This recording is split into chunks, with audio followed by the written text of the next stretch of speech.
तो आप बोल रहे थे कि सर को टर्मिनल एंगल आप समझा दीजिए, व्हाट इज को टर्मिनल एंगल।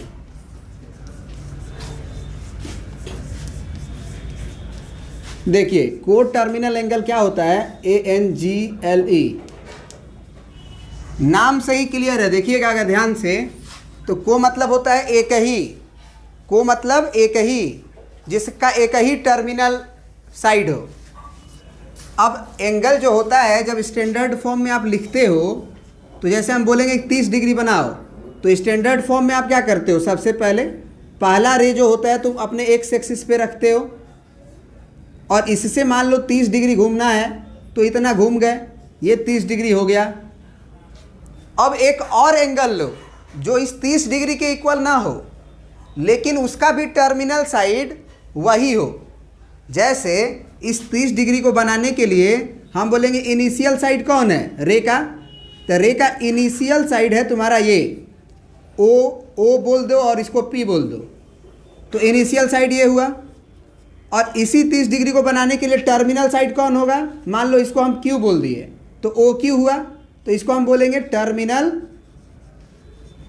साइड। अब होगा क्या कि एक और एंगल बताओ जिसके लिए इनिशियल साइड यही हो, टर्मिनल साइड यही हो।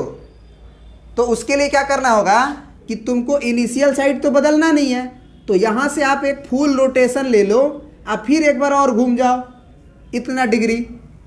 तो वो जो मेजरमेंट आया, एक 30 डिग्री आया शुरू वाला, और एक आया तुम्हारा 360 डिग्री, पहले पूरा घूमे फुल रोटेशन और 30 डिग्री और घूम गए।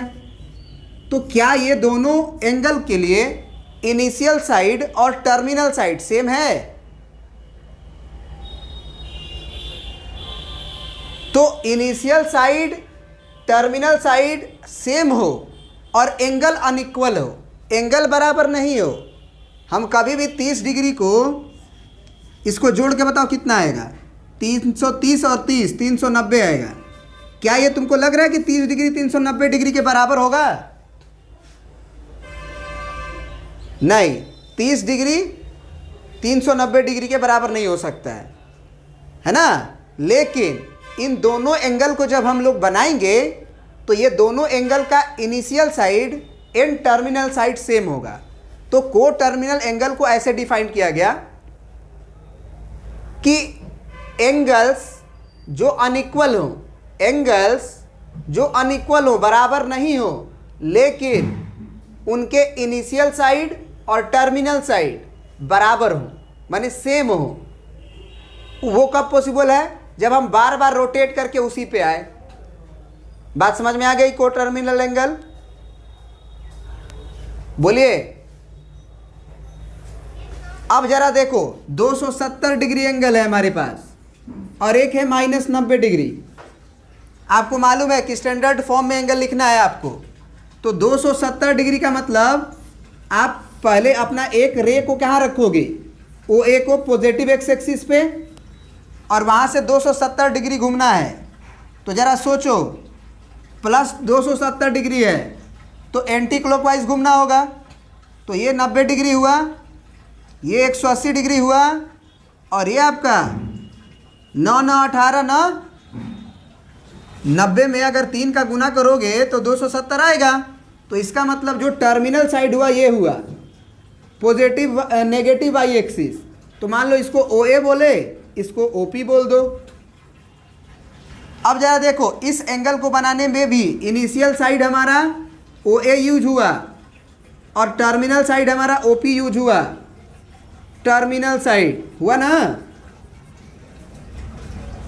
और अगर हम बोले -90 डिग्री बनाओ, तो स्टैंडर्ड फॉर्म में आप इनिशियल रे को आप ओ एक्स पे ही तो रखोगे, तो इनिशियल साइड तो बदलेगा नहीं, वो तो वही रहेगा, लेकिन घूमने का डायरेक्शन बदलेगा।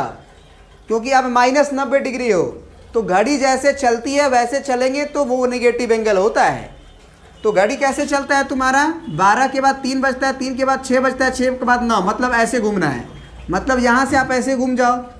तो एंगल बनाने के लिए एक रे जब घूमता है वो होता है, और इनिशियल साइड रे का और टर्मिनल साइड के बीच का जो अमाउंट होता है रोटेशन का, घूमने का मैग्नीट्यूड होता है, वही होता है। तो ये एंगल हमारा -90 डिग्री है, क्योंकि अब की बार डायरेक्शन हम एरो ऐसे दिए हुए हैं, तो ये -90 डिग्री और 270 डिग्री बराबर एंगल नहीं है, लेकिन ये को टर्मिनल एंगल है कि नहीं है? बात समझ में आया?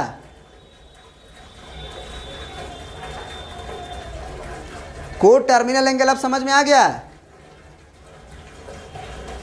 अब जैसा देखो, जैसे को टर्मिनल एंगल हम एक बार में अगर लिखना चाहो तो 30 डिग्री का एक आया था ना, ये 360 डिग्री प्लस 30 डिग्री। क्या तुम 360 डिग्री या फिर 360 डिग्री मान लो, 360 डिग्री अब फिर 360 डिग्री, कितना हो गया बोलो? 360 डिग्री और 360 डिग्री फिर कितना? 720। तो ये हो गया 360 फिर 360, अब फिर खाली 30 डिग्री घूमना है। तो आखिर घूमने का तो आप यहीं से घूमे थे शुरुआत, तो इनिशियल साइड यही है, और घूम घूम के आप टर्मिनल साइड वही 30 डिग्री वाला लिए। तो हमारा कहने का मतलब है कि आप जो है यहाँ से घूमना शुरू किए, एक घूमे, फिर एक बार पूरा घूमे, फिर इतना घूमे, तो इसके लिए भी टर्मिनल साइड वही है। मतलब कि 720 डिग्री अब प्लस 30 डिग्री, ये सारे एंगल जो आएंगे जोड़ ओड़ के, मतलब डायरेक्टली आपको आंसर में 30 डिग्री दिया रहेगा, फिर जोड़ के 360 और 30 390 डिग्री दिया रहेगा, और उसको भी जोड़ के 720 और 30 750 डिग्री दिया रहेगा। ये एंगल आपस में अनइक्वल है, बराबर नहीं है, लेकिन जब इस एंगल को हम लोग स्टैंडर्ड फॉर्म में बनाएंगे तो ये एंगल को टर्मिनल एंगल कहलाएंगे, क्योंकि इनके लिए इनिशियल साइड और टर्मिनल साइड सेम है। क्या समझ में आ गई बात? प्रिंट कर लीजिए।